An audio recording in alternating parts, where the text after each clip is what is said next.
Assalamualaikum warahmatullahi wabarakatuh.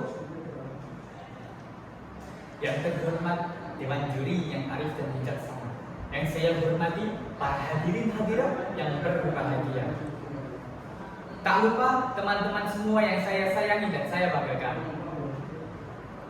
Halo teman-teman, apa kabar semuanya? Sebelumnya, perkenalkan, nama saya Ziyazaka Maula. Saya dari MTS Ujian. Yang pada kesempatan kali ini saya akan menceritakan kepada kalian semua tentang Sunan Muria.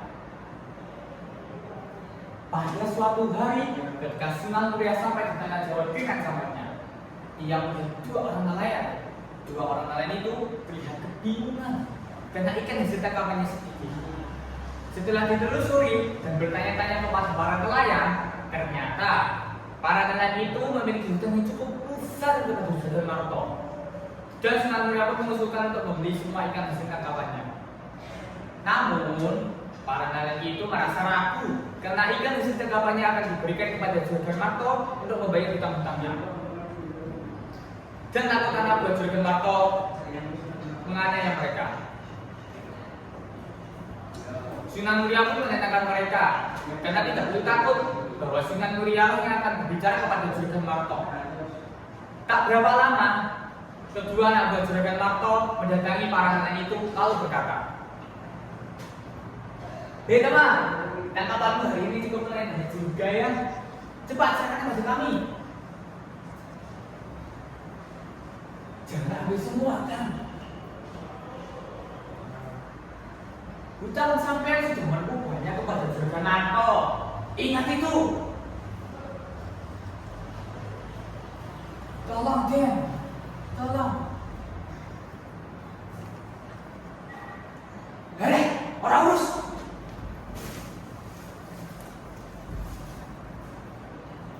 Sunan Muria pun datang kepada mereka lalu mengatakan, "Sabar, sabar. Sopo kowe? Ikan-ikan ini sudah milik saya, karena ikan-ikan ini sudah saya beli." "Ikan ini milik sampean. Hei di sana, di sini saja cara mainnya, tetapi demi Juragan Marto baru bisa belikan ikan ini." "Baik, kalian bisa pergi ke Juragan Marto, biar nanti yang saya ngomong sama dia."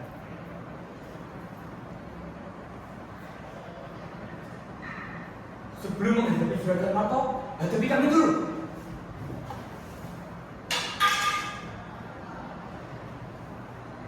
Dan sejak situ, Sunan Muria dan kedua anak buah Juragan Marto pun berkelahi hebat. Dan kenyataannya, Sunan Muria yang menang, sehingga mendatangkan kemarahan dari kedua anak buah Juragan Marto dan memanggil Juragan Marto untuk menemui Sunan Muria. Juragan Marto pun sangat marah karena Sunan Muria telah ikut campur dengan urusannya. Juragan Marto pun menghentikan aktivitas Sunan Muria yang sedang membagi-bagikan ikan yang sudah ia beli dari nelayan tadi. Dan dengan amarahnya, Juragan Marto berkata, "Hentikan! Jadi ini orangnya toh." Tanya Juragan Marto kepada anak buahnya.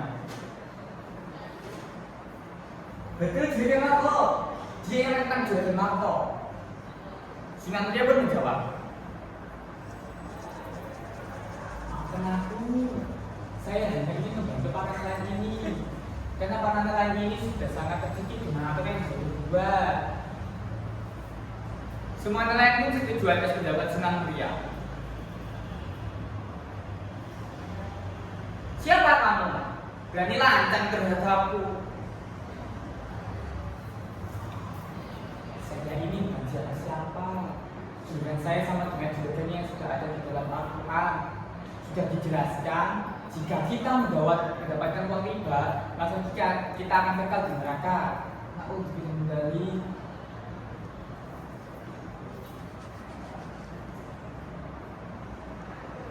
"Usir mereka, usir!" Dan para nelayan melawan anak buah Juragan Marto dan Juragan Marto.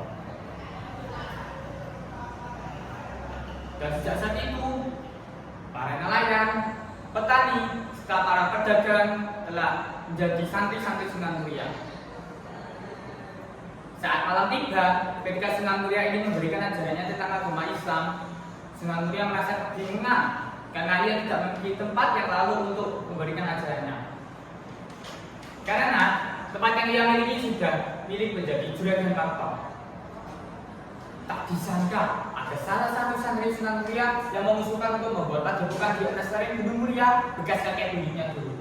Alhasil terbentuklah padepokan di atas lereng Gunung Muria. Pada suatu hari, ketika Sunan Muria pergi ke pasar, ia melihat dua orang pedagang yang sedang berkelahi. Dan pastinya Sunan Muria pun mendapatkan mereka dan memberi solusi di masalah yang sedang terjadi. Dan selalu membawa nama Allah dan Al-Quran, sehingga membuat para pedagang itu bertanya,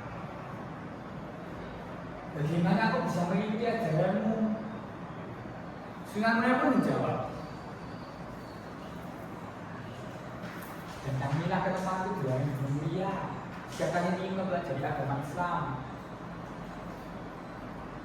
Dan sejak saat itu banyak anak muda yang datang ke lereng Gunung Muria untuk belajar agama Islam kepada Sunan Muria. Selain dakwah dengan lembut, Sunan Muria juga berdakwah dengan kesenian seperti lagu Lep-Lep yang diiringi alat musik gamelan.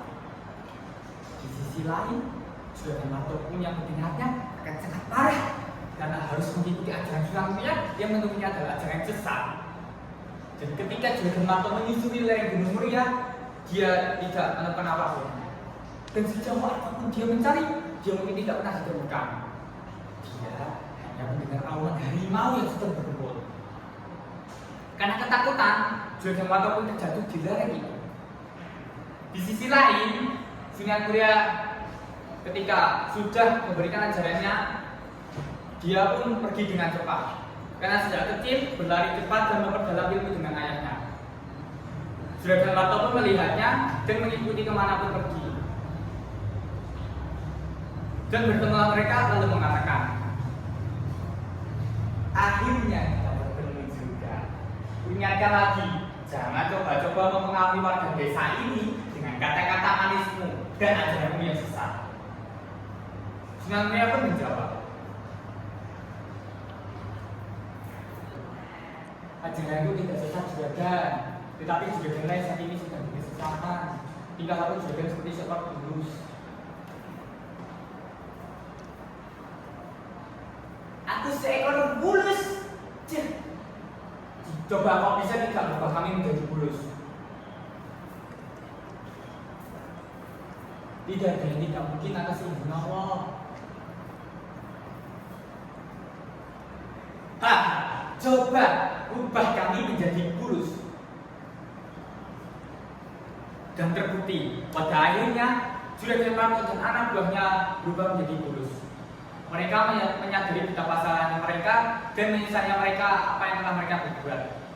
Mereka pun meminta maaf kepada Sunan Muria agar bisa dikembalikan menjadi semula. Namun Sunan Muria tidak bisa membantu karena apa yang telah mereka berbuat adalah balasannya. Mereka pun pasrah dengan nasib mereka dan riba tidak terjadi lagi di kampung itu. Nah, apakah teman-teman ingin dikutuk menjadi bulus? Jika tidak, lakukan tiga hal ini. 1. Tetap adil kepada siapapun. Yang kedua, jangan sombong. Yang ketiga, jangan merasa lebih tinggi dari orang lain karena kedudukannya. Semoga cerita ini menjadi inspirasi bagi kita semua untuk perubahan positif dalam kehidupan kita. Dan akhirnya, tiada gading yang tak redak, tiada satupun yang sempurna. Walaupun kecil pasti ada cacat dan celahnya. Burung Irian, burung cendrawasih, cukup sekian dan terima kasih. Wabillahi taufiq wal hidayah. Wassalamualaikum warahmatullahi wabarakatuh.